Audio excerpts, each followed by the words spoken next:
My father spent 31 years building a business from a single rented garage into a company that employed almost 200 people. When he died, he left it all to me, not to my husband, not to my mother-in-law, to me, because he trusted me to protect what he built. What he didn't know was that the two people I trusted most were already planning how to take it apart, piece by piece, before his casket was even in the ground.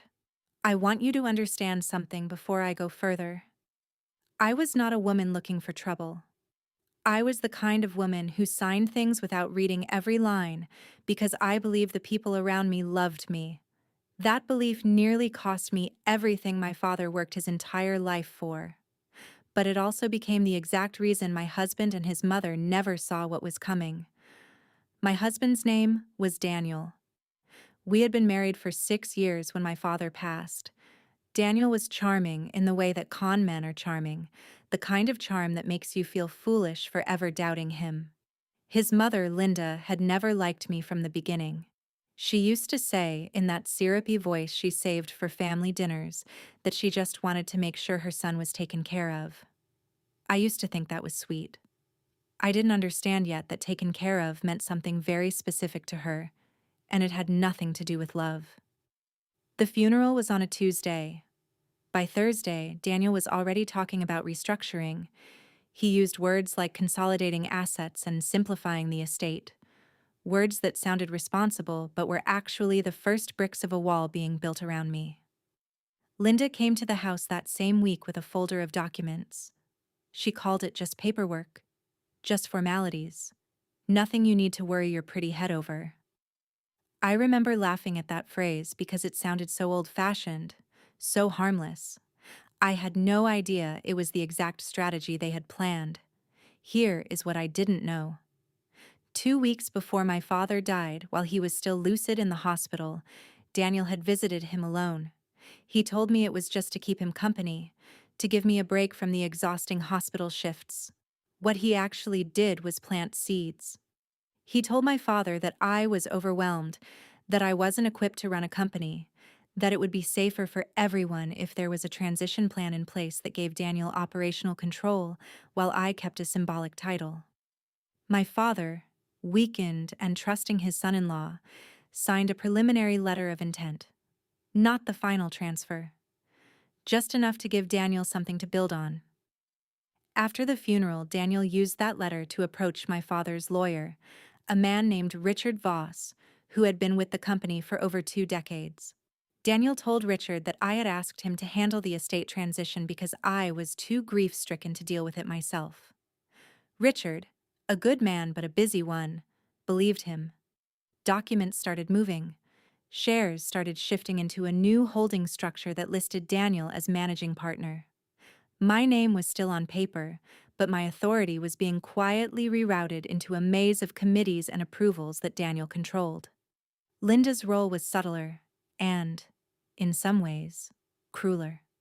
She started showing up at the house almost daily, insisting on helping me organize my father's belongings, his personal files, his old correspondence. She said it was to spare me the pain of going through it alone. What she was actually doing was searching for the original will, the handwritten letter my father had left me the year before he died. A letter that spelled out in his own words that the company was mine and mine alone, no conditions attached. She never found it, because I had already moved it to a safety deposit box months earlier, after a dream told me to trust nothing in that house. Looking back, I think some part of me already sensed what was coming before I had proof of it. The unraveling started with a phone call. Not my phone, Daniel's. I picked it up by accident because it buzzed on the kitchen counter, and I saw a text message from Linda that read, "Once the transfer paperwork clears next month, we finally won't need her signature for anything." I stood there in my own kitchen holding my husband's phone, feeling something cold settle into my chest. Won't need her signature. As if I were an obstacle. As if I were furniture in the way of a renovation. I didn't confront them that day. I want to be honest with you, because I think this is the part people skip when they tell revenge stories. I cried for 3 days straight. I felt stupid.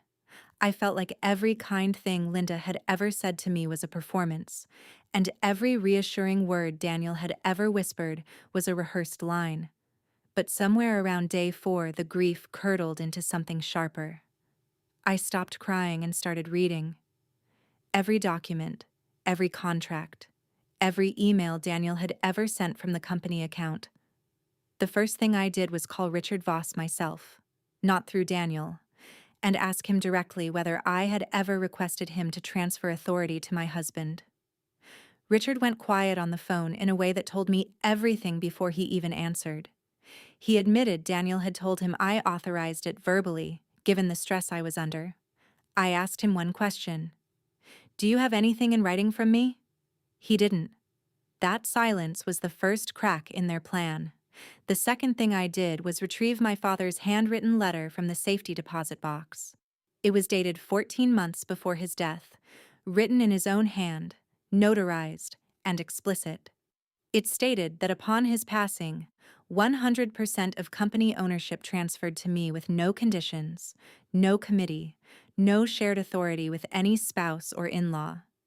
My father, it turned out, had been more careful than any of us knew.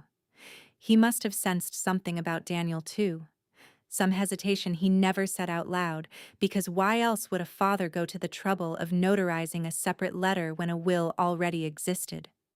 The third thing I did was the one that mattered most. I hired my own lawyer, a woman named Elena Cho, who specialized in corporate fraud and estate disputes. I gave her everything: the text message, Richard's admission, my father's letter. The paper trail of Shell restructuring Daniel had quietly filed under a new holding entity called Ashcroft Family Ventures, a name that sounded neutral but was 100% controlled by Daniel and Linda through a trust neither of them had disclosed to me. Elena's first move was elegant in its simplicity. She filed an emergency injunction to freeze all pending transfers, citing the notarized letter as proof of sole ownership and citing Richard's own statement as evidence that no authorization had ever been given by me. The court granted it within 5 days. Every document Daniel had been quietly pushing through came to a screeching halt, frozen mid-transaction, exposed for exactly what it was. I still remember the look on Daniel's face when the sheriff's office delivered the injunction notice to our house. He read it standing in the doorway, and for the first time in 6 years of marriage, I watched him run out of charm. He asked me how I could do this to him, to us, to our family. I told him something I had rehearsed in my head for days. I said, "There is no us anymore, Daniel. There is only what my father built, and what you tried to take from me while I was burying him." Linda's reaction was worse in its own way. She called me hysterical, ungrateful, said I was destroying her son's future over paperwork. I let her finish. Then I told her that I had the original recording of her call to Daniel, the one where she said the words won't need her signature. She hadn't known her son's phone automatically synced messages to a shared family cloud account, the same account Daniel had insisted I keep active, ironically, so we could always stay connected as a family. That account became the single piece of evidence that dismantled every excuse they tried to construct afterward. The legal process that followed took 9 months. Elena built a case not just for reclaiming ownership, which was already secured through the injunction, but for damages related to fraud, breach of fiduciary trust, and unauthorized use of company assets. Daniel had, in the 4 months after my father's death, quietly funneled company funds into Ashcroft Family Ventures, disguised as consulting fees. It amounted to just under $400,000. When that surfaced in discovery, even Richard Voss, still carrying guilt over his earlier mistake, testified against Daniel without hesitation. The court ordered full restitution. Daniel was removed from any position at the company, permanently barred from involvement in its governance, and personally liable for the misappropriated funds. Linda, though she had no direct legal authority, was named as a co-conspirator in the civil suit, and lost her own modest retirement savings covering her portion of the settlement. The company that my father built stayed exactly where it belonged, under my name, run under my direction, with Richard Voss staying on as a trusted advisor who spent the rest of his career making sure nothing like this ever slipped past him again.